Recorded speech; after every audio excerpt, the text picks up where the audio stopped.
mismos elementos utilizados para prevenir o para controlar el lavado de dinero pueden ser tranquilamente utilizados para prevenir y controlar otro tipo de delitos. ¿Cuáles son los controles para determinar la identidad y la identificación digital a la distancia? Creo que la gran mayoría son productos absolutamente legales, legítimos y sólidos para una adecuada dinámica de la economía mundial. Todo este universo de delitos financieros en general, el concepto básico, el concepto primordial es el enfoque basado en riesgo. Hola, soy Octavio Botella. Bienvenidos al programa Mundo PLD en Hablemos TV, el canal jurídico financiero. Hoy hablaremos acerca del delito financiero y la tecnología en nuestra región. Y para ello nos acompaña Gonzalo Vila, director para Latinoamérica en ACF-CS, que en sus siglas en inglés es Asociación de Especialistas Certificados en Delitos Financieros. Muchas gracias por acompañarnos, Gonzalo, y bienvenido a Hablemos TV. Muchísimas gracias, Octavio, por tenerme aquí. La verdad que es un gran placer. Bueno, y si me permites, Gonzalo, quisiera mencionar que además de ser el director de la ACF-CS, eres director del programa ejecutivo Ciberseguridad en las Finanzas 4.0, es el nombre, en la Universidad Católica de Argentina. Y te has certificado con la ACF-CS y la ACAMS, y además eres investigador por la National White Collar Crime Center. Interesante, me parece, y tengo claro que contigo no hay que tener problemas. Sí, no sé si están así. Además, bueno, es un mundo tan dinámico que obviamente todo el conocimiento que va adquiriendo lo tiene que reforzar, lo tiene que reajustar constantemente porque las modalidades, las tipologías van cambiando y evolucionando en forma abrumadora. Sin duda, sin duda. Y bueno, pues bienvenido. Y para entrar en contexto, Gonzalo, platícanos un poco acerca de las generalidades de los delitos financieros. Por favor, ¿qué se considera un delito financiero para entrar en materia? Bueno, muy buena pregunta la tuya. Bueno, habría que ver primero cuáles o cómo están tipificados los distintos delitos dentro de la legislación y los códigos penales en cada uno de los países, que por lo general difiere. Ahora, cuando hablamos de delitos financieros en general, lo que estamos hablando es de la columna vertebral de los delitos financieros, que es el lavado de dinero, el blanqueo de capitales, la legitimación de activos, que de la mano de la organización supranacional número 1 del mundo, la encargada de establecer los estándares a nivel mundial para combatir este flagelo, que es el GAFI, el Grupo de Acción Financiera Internacional, los delitos financieros están encolumnados detrás del lavado de dinero. El lavado de dinero es un delito económico, pero más allá de ser un delito económico, es la propia economía del delito. Es por donde van a pasar todos los fondos, todos los dineros productos de los delitos graves económicos a nivel mundial. Llamémosle corrupción, fraude o la nueva modalidad de ciberfraude, evasión fiscal, etcétera, etcétera. Todos esos delitos grandes a nivel internacional que producen o generan recursos ilícitos van a pasar por el lavado de dinero.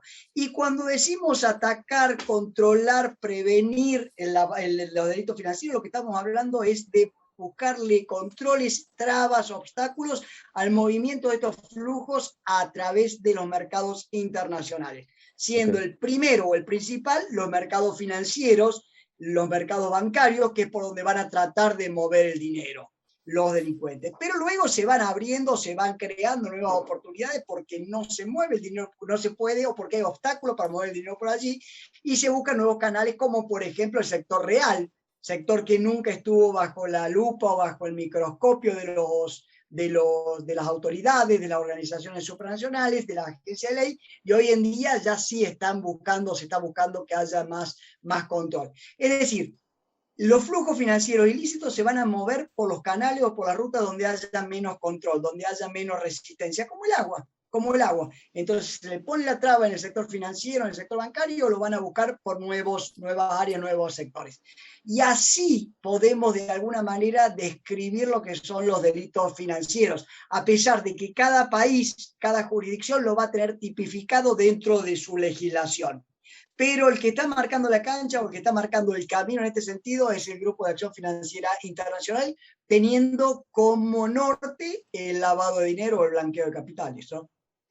Me parece súper buena tu explicación, ¿no? Porque muchas veces no, sobre todo la gente que no está muy involucrada con temas financieros, no entiende exactamente por dónde puede venir el delito financiero y esa analogía de que se mueven como el agua es muy buena, muy buena. Muchas gracias, Gonzalo. ¿Qué nos puedes decir o cómo se pueden aprovechar las características en común y explorar justamente la convergencia de las estrategias de control en este caso? Bien, buena pregunta. Para empezar, cuando se empieza a atacar, se apunta contra el lavado de dinero en específico, siendo uno de los primeros delitos financieros que se requirió que los sujetos obligados, los bancos, tuvieran programa de cumplimiento. Un programa de cumplimiento básicamente es aquella estructura organizada o prevista para prevenir que la organización sea abusada, utilizada por los delincuentes, donde tenían que tener políticas con manuales y procedimientos por escrito, un oficial de cumplimiento, auditoría y revisiones independientes, capacitación constante, era o apuntaba específicamente al lavado de dinero. Con nuevas obligaciones contra los delitos financieros, como dije recientemente, la corrupción, evasión fiscal, el fraude o el ciberfraude, vemos que las mismas herramientas, que los mismos elementos utilizados para prevenir o para controlar el lavado de dinero pueden ser tranquilamente utilizados para prevenir y controlar otro tipo de delitos. Entonces, por ejemplo, en tema de corrupción, vemos que muchos países están sancionando leyes que son de responsabilidad penal de las personas jurídicas, ¿no? Donde obligan a tener programas de integridad. Estos programas de integridad que están obligando estas leyes de responsabilidad social de las personas jurídicas para combatir la corrupción tienen elementos que van de la mano o van en tándem con los mismos elementos del programa de compliance o de cumplimiento antilavado de dinero. Entonces lo que decimos es, ¿por qué no maximizar los esfuerzos? ¿Por qué no maximizar los recursos? Y los mismos controles y los mismos elementos o herramientas que tenemos para controlar el lavado de dinero, las podemos tener para controlar la corrupción, para controlar el fraude, para controlar el ciberfraude, para controlar la evasión fiscal, que por ejemplo son las 4 columnas o las 4 patas de esta mesa de los delitos financieros. Y eso más o menos lo que apuntamos, lo que se apunta a nivel internacional con este enfoque de convergencia, donde buscamos una mayor sinergia entre todos los departamentos que antes trabajaban en forma aislada, trabajaban como silos dentro de las propias organizaciones e incluso dentro de los propios gobiernos y agencias gubernamentales. Ahora se busca que haya mucha más conversación, que haya una dinámica de trabajo mucho más de la mano entre todos estos departamentos y estas áreas. Sí, y me imagino que conforme ha pasado el tiempo se van dando nuevos aprendizajes de justamente por dónde se va moviendo el agua, ¿no? Como utilizando tu analogía. Absolutamente, absolutamente. Y de hecho, por eso es que vemos nosotros, por ejemplo, que se están abusando ahora empresas del sector real, que son las empresas de la economía que no son financieras, no son del sector financiero, como bancos, como aseguradoras, etcétera, y que obviamente están siendo utilizadas porque tienen menos, o han estado expuestas a menos controles, menos fiscalización por parte de las autoridades. Y otros sectores que sí habían sido abusados por parte de la delincuencia, pero no habían tenido el control hasta que surgieron los casos de los Mossack Fonseca, de los Pandora Papers hace un par de años, que es el sector, por ejemplo, de las operaciones en paraísos fiscales y compañías offshore, con las compañías fantasmas, claro, que siempre se supo que de alguna manera servían por su propia característica de opacidad, servían para esconder principalmente dinero que se evadía de los fiscos internacionales, pero también podían servir para ocultar dinero producto de la delincuencia organizada grave, Sí. llamémosle narcotráfico, tráfico de armas, trata de personas, y etcétera, etcétera, también a través de estas compañías. Gonzalo, en la actualidad mucho se ha hablado de cómo en la pandemia la tecnología ha acelerado mucho o nos hemos subido mucho al uso de la tecnología cada vez más, ¿no? Como muestra esta plataforma que estamos utilizando. En general, hemos acelerado nuestro consumo de tecnología, pero ¿cómo las nuevas tecnologías están cambiando los aspectos del fin crime o los delitos financieros? Cuéntanos un poquito de eso. Excelente pregunta. Si ustedes ven o si vemos las guías, los manuales que ha sacado el Grupo de Acción Financiera Internacional, pensemos un grupo que está dedicado a crear los estándares para combatir 3 delitos: lavado de dinero, blanqueo de capitales, financiación del terrorismo y financiación de la proliferación de armas de destrucción masiva. Son los 3 delitos. Los manuales y guías, orientaciones que sacó en los últimos 12, 16 meses, todos apuntan al sector tecnológico. Un enfoque basado en riesgo con criptomonedas, con monedas virtuales, un enfoque basado en riesgo con monedas virtuales llamados stablecoins, el uso o el mejor uso de tecnología para la identificación digital, cómo se va a crear los estándares internacionales al momento del onboarding, al momento de aceptar clientes en los procesos de aceptación del cliente a la distancia, porque nosotros sabemos que una de las mejores prácticas es sentar al cliente o al potencial cliente al frente del ejecutivo del banco, de la institución, para tener una entrevista cara a cara. Hoy en día, con la fintech y con la pandemia, esto se ha traducido en forma virtual, en forma digital. Bueno, ¿cuáles son los controles para determinar la identidad y la identificación digital a la distancia? Y bueno, nuevas herramientas también para incluir dentro de los controles los procesos de control por parte de las agencias gubernamentales, como son la inteligencia artificial, como son la analítica, la nueva analítica tecnológica. Bueno, todo eso también dentro de un documento de Gafi. Entonces, es sin lugar a duda, te diría que es la variable a tener en cuenta dentro del ámbito del compliance.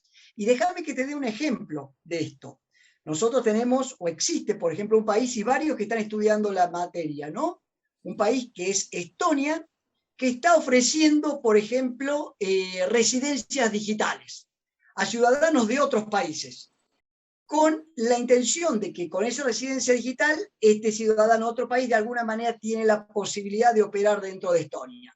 ¿Cuáles son las condiciones? Las condiciones son presentar la solicitud.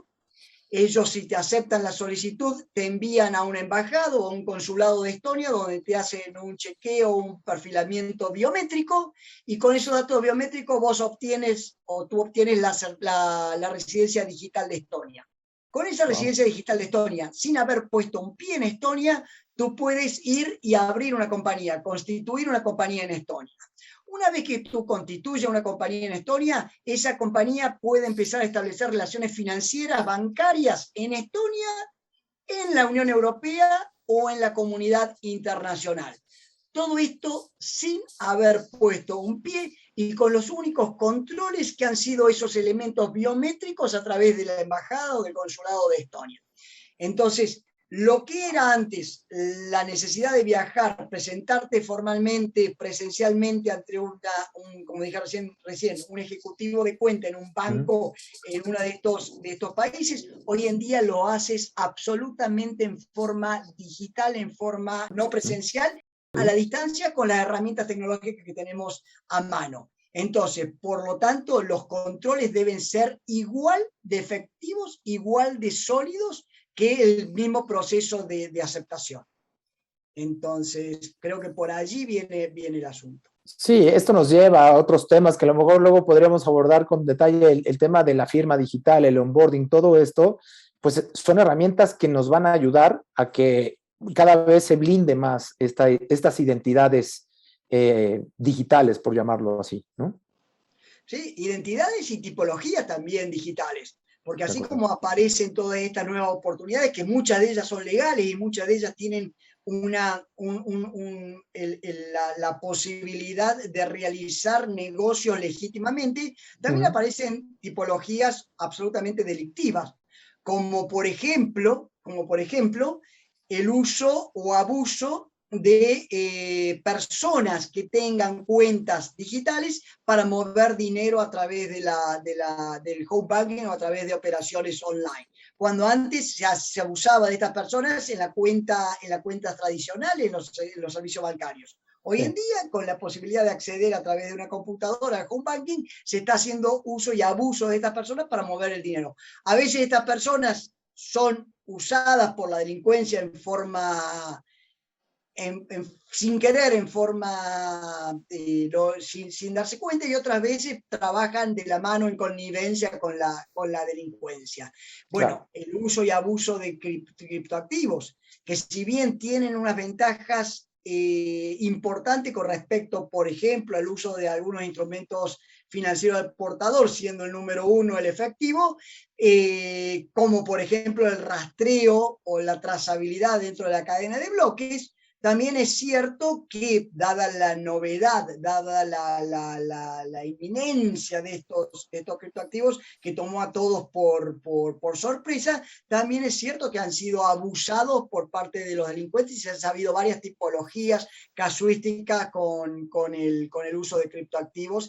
Y algunos criptoactivos, algunas monedas virtuales son abiertas al público, como por ejemplo el Bitcoin, Ethereum, pero hay otras monedas virtuales que tienen una característica de privacidad que se llaman moneda de privacidad o privacy coins, que no permite absolutamente ninguna posibilidad de trazabilidad, de rastrillaje, de rastreo. Entonces, bueno, todas estas nuevas realidades de alguna manera le caen sobre la espalda, sobre la mochila de las operaciones de cumplimiento, de las operaciones de control en los distintos sujetos obligados. Esto me lleva, Gonzalo, a preguntarte, ¿cuáles consideras que son las estructuras o vehículos más utilizados para lavar dinero y como instrumentos para el delito financiero en general? A nivel internacional te diría un instrumento muy tradicional que recién está bajo el microscopio de las autoridades a partir, ya te digo, de los casos de Mossack Fonseca, llamado Panama Papers, de Pandora Papers, que son las shell companies o compañías fantasmas. Son las shelf companies o compañías de estantería que han estado en existencia por 70 años, siempre han existido, y de hecho, bueno, la función de ellas puede ser una función absolutamente legítima, pueden ser funciones absolutamente legales, y de hecho muchas operan dentro de un marco de absoluta legitimidad, y han sido constituidas con el objetivo de trabajar legalmente. Por ejemplo, para dividir riesgos. Para repartir riesgos se crea unas compañías offshore y se reparte el riesgo entre varios socios. Bueno, hay miles de utilidades legales de esta compañía, pero las características de la Shell Company, las características de la Shell Company e incluso de muchos fideicomisos, o como se llama en el derecho anglosajón, los trusts, es absolutamente legítimo, pero da la posibilidad de la opacidad. Esa opacidad, ese ocultamiento que de alguna manera les abre la puerta o le abre la curiosidad a la delincuencia. Y en alguna delincuencia puede ser una simple línea delgada entre evasión fiscal y elusión fiscal, y otra delincuencia es directamente incorporarle recursos producto de delitos graves, narcotráfico, por ejemplo. Entonces, bueno, caen todos dentro de la misma bolsa y dentro de las mismas características de estas compañías offshore que han estado en operación hace años. Yo creo que las compañías, el mundo offshore, de alguna manera ha abierto los ojos y se ha dado cuenta que si bien están operando, pueden operar en forma legítima, en forma absolutamente legal, sí tienen que poner las barbas en remojo para ajustar los controles y no permitir ser abusados por la delincuencia organizada internacional, que ya se sabe que tiene la mira puesta en ellos, ¿no? Sí, que aquí más que el vehículo, realmente el responsable es la gente, la forma de utilizar el vehículo, estas estructuras, ¿no? Es lo que entiendo. Absolutamente, absolutamente. De hecho, yo creo que la gran mayoría son productos absolutamente legales, legítimos y sólidos para una adecuada dinámica de la economía mundial. De acuerdo. El hecho, bueno, es cómo van a ser usados. ¿Cuál va a ser el proceso de debida diligencia en el momento de aceptar el cliente por parte de los gatekeepers? Los gatekeepers son los llamados las actividades y profesiones no financieras designadas, principalmente no, pero sobre todo las dos profesiones, abogados y contadores, en tanto y cuanto actúan a nombre de un tercero y no le hacen la pregunta de quién es, de dónde viene el dinero, cuál va a ser el uso de ese vehículo. No hay programa de cumplimiento, no hay un perfilamiento adecuado para saber cuándo este cliente se aparta del perfil transaccional, etcétera, etcétera. Entonces yo creo que por allí viene la cuestión de poder tener una visión más clara, más precisa sobre el dinero, los clientes y el dinero que entran en este negocio. Pero no es exclusivo, es un área que nombro. Yo creo que la parte de criptoactivos también va a ser otra área de enorme preocupación y enorme relevamiento por parte de las autoridades internacionales. Ya de hecho, organizaciones como el IRS, que es la Agencia de Renta de Estados Unidos, está poniendo la lupa en movimientos o en estrategias de evasión fiscal con activos virtuales. La OCDE también ha puesto el énfasis en activos virtuales, por darte un ejemplo. Y siempre los sospechosos siempre están. Por ejemplo, el uso y abuso de bienes raíces, inmueble, compra y venta de inmuebles, siempre va a estar presente porque, claro.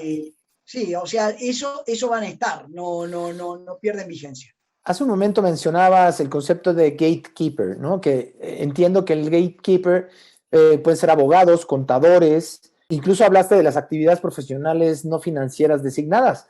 Es decir, ya no solo es un tema financiero, creo que es donde empezó todo el tema del lavado de dinero, ¿no? O el interés por prevenir el lavado de dinero, pero se está yendo a otras industrias, se está yendo a otros sectores. Platícanos un poquito y si puedes darnos ejemplos de qué otros sectores, por ejemplo. Bueno, los APNFDs, o como se los llaman en México, las actividades vulnerables, han sido involucradas incluidas dentro del paraguas del GAFI a partir de los últimos años. Antes no habían sido. Y de hecho, sobre todo las dos principales profesiones son abogados y contadores, están los notarios, escribanos, pero principalmente abogados y contadores. Los contadores o los profesionales de la contabilidad, en la mayoría o en muchos de los países están encuadrados como sujetos obligados, es decir, que deben contar con un programa de cumplimiento, deben contar con políticas, procedimientos para poder morigerar los riesgos de ser utilizados o abusados por los delincuentes, deben capacitarse, deben tener auditoría o revisiones independientes. Los abogados, por otro lado, tienen un lobby, tienen un cabildeo muy importante a nivel internacional, por ejemplo, Estados Unidos, que se están haciendo fuerza para que entren como sujetos obligados, pero no están entrando, principalmente, ya te digo, por el enorme cabildeo que hay allí. Pero lo que sí es cierto es que se han puesto la lupa sobre ellos. Se sabe que en tanto y en cuanto constituyen compañías, actúan como intermediarios administradores de personas que no quieren dar a conocer su nombre, que esa figura se llama de beneficiario final, es decir, saber quién es la persona persona natural, ¿no? Persona física última que controla, que administra, que es dueña de una persona jurídica, de una persona moral, y no solamente aquellos que están como figura, solamente que están están en el papel en estos procesos, sino saber quién es la persona última que controla. Bueno, estos gatekeepers, estas actividades vulnerables, muchas veces lo que hacen es actuar como intermediarios y facilitan la opacidad, facilitan la posibilidad de ocultar quiénes son las personas que están detrás de estas compañías. Bueno, el GAFI lo ha puesto bajo la lupa. Los distintos países, México, Argentina, todos los países que de alguna manera tienen que cumplir con los estándares del GAFI, tienen que identificar quiénes son estas personas últimas. ¿Y quiénes van a ser mejor para identificar quiénes son las personas naturales últimas que controlan y poseen que los gatekeepers? Y en muchos de estos casos que vimos en los últimos tiempos, ya te digo, de intermediarios que abren compañías fantasmas, que operan con compañías fantasmas, vemos que muchos de estos gatekeepers, muchos de estos APNF, de estos profesionales, son los que han facilitado las operaciones. Y entre comillas, o entre paréntesis, te digo, si bien es cierto la falencia por parte de los gatekeepers, del otro lado hay enormes bancos internacionales de enorme prestigio que son quienes en su momento le dieron las indicaciones, le dieron las directrices a estos gatekeepers para que abrieran tal o cual compañía en tal o tal jurisdicción con la intención de ofrecerle un servicio financiero a ellos. Y terminaron bajo la lupa, terminaron bajo el castigo estos gatekeepers, estos APNFDs, pero no hubo investigaciones penales, no hubo investigaciones civiles de estos grandes bancos de reconocimiento internacional que son en última instancia quienes indicaron o quienes hablaron para que se abrieran estas compañías. Es decir, siempre el campo de juego está inclinado hacia el más débil. Es importante remarcar, subrayar esta hipocresía. Qué interesante, porque además yo diría que es un fenómeno que si bien hay en ciertas regiones, se está dando a nivel global, ¿cierto? Háblanos un poco de cuál es la tendencia mundial en materia de controles de lavado de dinero, justamente, de corrupción, de fraude o ciberfraude que mencionabas y la evasión fiscal. Bueno, la tendencia internacional, te digo, básicamente es crear un organismo o crear departamentos unificados de control de delitos financieros.